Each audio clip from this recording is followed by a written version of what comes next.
आज 14 नवंबर 2020 को आधुनिक भारत की नींव रखने वाले पंडित जवाहरलाल नेहरू की 131वीं जयंती है। इस विराट व्यक्तित्व के देश और दुनिया को दिए योगदान के बारे में बहुत कुछ दर्ज है, लेकिन इसे पंडित नेहरू के बहुमुखी व्यक्तित्व का करिश्मा ही माना जाएगा कि गुजरते समय के साथ उनकी दूरदृष्टि और देश हित के कार्य आज पहले से ज्यादा प्रासंगिक होते जा रहे हैं। कल्पना कीजिए,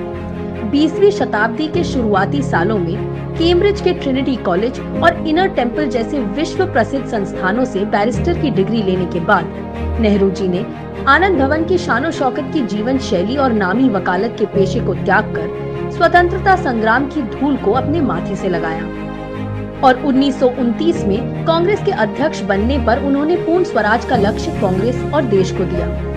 1937 के पराधीन भारत में ही पंडित नेहरू ने क्षेत्रीय चुनावों में अलगाववादी मुस्लिम लीग को हराकर धर्मनिरपेक्ष राज्य की अवधारणा की नींव रखी थी। गोपाल कृष्ण गोखले, एनी बेसेंट, बाल गंगाधर तिलक जैसे नेताओं के सानिध्य से होते हुए महात्मा गांधी के नेतृत्व में सरदार पटेल, मौलाना आजाद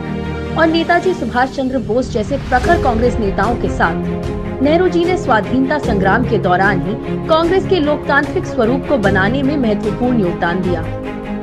जब अंग्रेजों ने पंडित नेहरू को 1942 से 1946 तक जेल में रखा, तो सच्चे देश प्रेमी पंडित नेहरू ने डिस्कवरी ऑफ इंडिया जैसे महान ग्रंथ की रचना कर एक बार फिर ये साबित किया कि सच्चे देशभक्त जेल की तकलीफों से घबराकर माफी नहीं मांगा करते, स्वर्णिम इतिहास लिखते हैं। We made a tryst with destiny. 1947 में आजाद भारत के पहले प्रधानमंत्री बनने पर नेहरू जी ने जो प्रशासनिक, आर्थिक, सामाजिक, राजनीतिक और देश की आधारभूत संरचना के लिए कदम उठाए, वे उनके 4 बुनियादी सिद्धांतों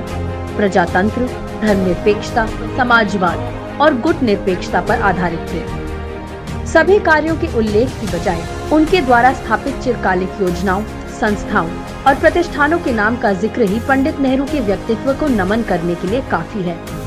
ऐसे व्यक्ति दुर्लभ होते हैं जो अपने जीवन में ही स्वतंत्र और खुशहाल देश का सपना देखकर उसको सच करने का सफल कार्य अपने जीवन काल में ही कर पाते हैं।